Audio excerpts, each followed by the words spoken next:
والا میں کیا بے مسائل دیکھیں، مسائل تو ہمیشہ ہوتے ہیں گھروں کے اندر. کون سا گھر ہے کہ جہاں پر مشکلات نہیں ہوتی ہے؟ انسان ہے، انسان خطا ہے، غلطیاں ہیں. لیکن پہلے ڈائیورس ریشو اتنا نہیں تھا جتنا ابھی زیادہ ہو گیا ہے.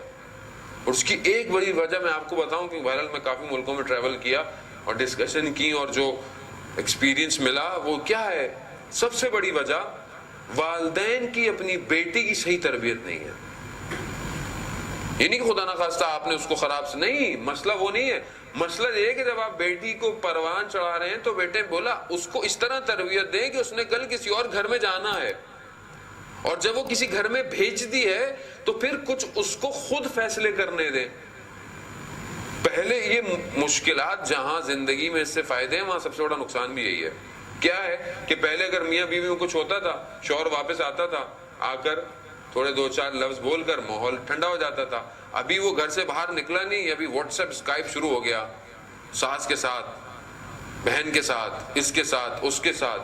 اچھا ادھر تو ایسا ہمیشہ ایسا لگتا ہے کہ لاوا پکا ہوا ہے، وہ تو ابھی گیا نہیں. ہاں دیکھو وہ یہ کر رہا ہوگا، آفس میں کوئی اور ہوگا، فلانا ہوگا، یہ ہوگا، وہ ہوگا، ساس تمہاری ایسی، یعنی کچھ نہیں ہے. اور وہ اتنا پک جاتا ہے کہ آج معاشرہ اکھڑا ہوا ہے. آپ کہیں یار میں تو گھر سے صحیح نکلا تھا، واپس آیا وائف صحیح طرح چہرہ ہی نہیں کرا رہی ہے، پتہ نہیں کیا ہو گیا. اب آپ اپنے اوپر سوچ رہے ہیں کہیں کچھ پتہ نہیں کیا مصیبت گر گئی تھوڑی دیر کے اندر. کچھ آپ انسان سوچتا ہی رہتا ہے کہ کون سا پہاڑ گر گیا تھوڑی دیر میں. یہ نہیں پتا خود پہاڑ جو مصیبت گھر کے اندر، یہ جو اسمارٹ فون ہے نا، یہ خود بہت بڑا پہاڑ ہے. یہ سب کے پاس ہے. اور پھر یہ ہے ہر وقت کی رپورٹ، کھانا کیا پک رہا ہے، دن میں کیا پک رہا ہے، شام کو کیا پک رہا ہے، ادھر سے بھی آ رہا ہے.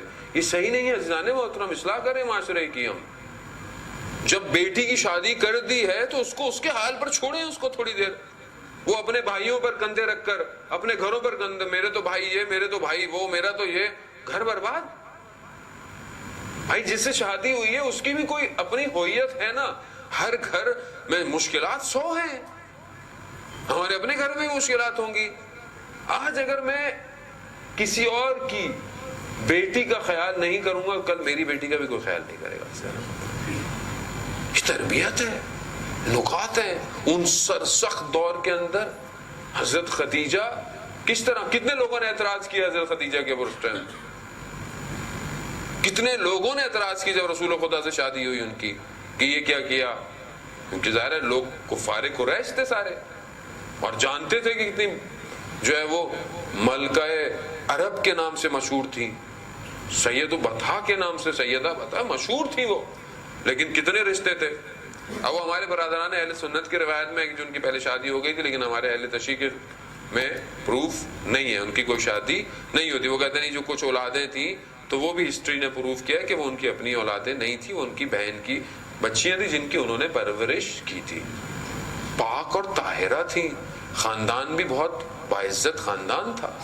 لیکن کتنا ان کو سننا پڑا قریش کا، کتنی چیزیں سننی پڑی، مگر کی، برداشت کی، اسلام کی خاطر، دین کی خاطر. پہلی خاتون ہے روئے زمین پر اس جہالت کے دور میں جس نے توحید کا اقرار کیا. توحید کا آسان ہے، یعنی جہاں لوگ بتوں کی پوجا کر رہے ہوں، جہاں لوگ پتہ نہیں کیا کیا کر رہے ہوں، وہاں پر توحید کا لا الہ الا اللہ کہنا آسان تھا. نہیں، یہ میں تعلیم دے رہا ہوں اپنی بیٹی کو کہ لا الہ الا اللہ تو بیٹا سمجھو زندگی کے اندر. جسے لا الہ الا اللہ سمجھ میں آ گیا باقی سب چھوڑ دیتا ہے. وہ کیا میں اپنی بیٹی بہن کی پرورش میں یہ کہہ رہا ہوں کہ بیٹا مقصد حیات کا قیامت ہے، یہ دنیا نہیں ہے. کچھ ہو جائے تو بیلنس کر لینا زندگی کو، کچھ ہو جائے تو سن لینا. کیوں؟ ہدف قیامت ہے، ہدف خدا ہے.